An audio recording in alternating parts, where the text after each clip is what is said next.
Salut à tous. Alors aujourd'hui, je vais vous montrer comment interdire l'accès au panneau de configuration pour un utilisateur qui est dans le domaine.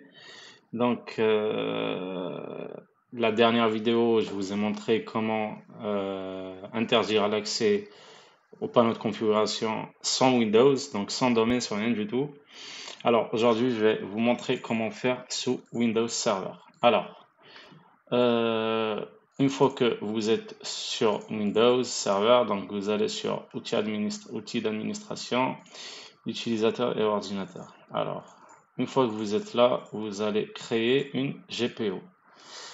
Voilà, donc unité d'organisation. Moi, je vais l'appeler, par exemple, si vous avez dans votre entreprise, si vous avez l'unité, donc l'équipe informatique, l'équipe commerciale, l'équipe, je sais pas, peu importe.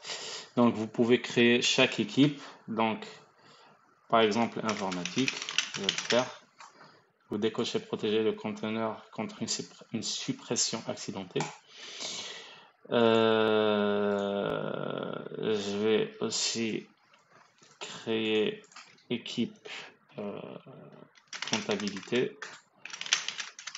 Voilà. Donc là c'est un exemple. Voilà.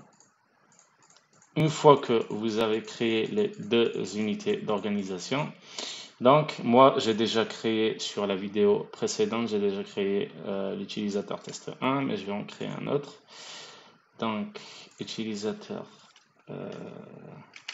test 2, voilà, test 2, suivant.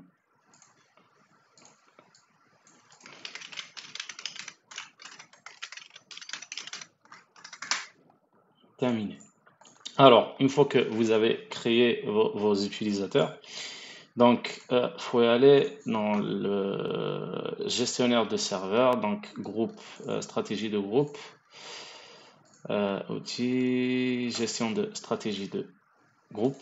Alors, une fois que vous êtes là, vous allez dans votre forêt, une fois dans votre forêt, dans votre domaine, donc local.com, là je vais dans comptabilité par exemple.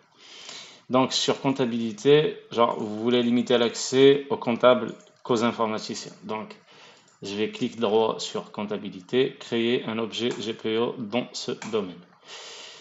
Là je vais écrire interdire l'accès au panneau de configuration ou bien tout simplement panneau de configuration. Donc là je vais faire OK. Une fois que j'ai fait OK, vous allez détailler comptabilité et là, clic droit sur panneau de configuration, modifier. Une fois que vous avez cliqué sur modifier, vous allez dans configuration utilisateur, stratégie et modèle d'administration. Ensuite, une fois sur modèle d'administration, vous partez sur panneau de configuration. Donc là, c'est les mêmes étapes à faire comme le Windows normal. Sauf que là, il y a une petite différence, je vais vous expliquer pourquoi. Alors, une fois que vous double-cliquez sur interdire l'accès, donc là, vous l'activez, vous mettez appliquer, OK.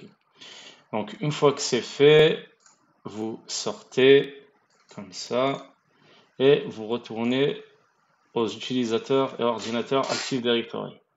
Donc là, quand on clique sur informatique et comptabilité, ils sont vides. Donc ce que vous faites, c'est vous partez dans utilisateur, vous cliquez à droite sur le test 2 ou bien vous glissez directement à comptabilité ou informatique. Donc moi ce que je vais faire c'est déplacer comptabilité. Voilà, OK. Une fois que vous partez à comptabilité, vous allez trouver l'utilisateur que vous voulez bloquer. Donc vous allez le trouver dans l'unité d'organisation que vous voulez qu'il soit. Alors, une fois que c'est fait, donc moi je mets l'utilisateur 1 ici, informatique, oui, voilà. Voilà, et voilà. Une fois que c'est fait, ce que vous allez faire, donc là, utilisateur personnalisé, vous allez sur le PC client, bien sûr, la machine d'utilisateur. Alors là, c'est pour l'utilisateur 1. Voilà. Donc moi, je suis sur test 1. Voilà. Là, le panneau de configuration, il est normal. Bon, j'ai pas encore actualisé, mais on va tester directement. Changer d'utilisateur. Test 2.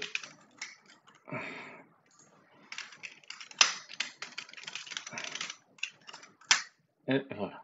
Donc, on va directement essayer avec le test 2.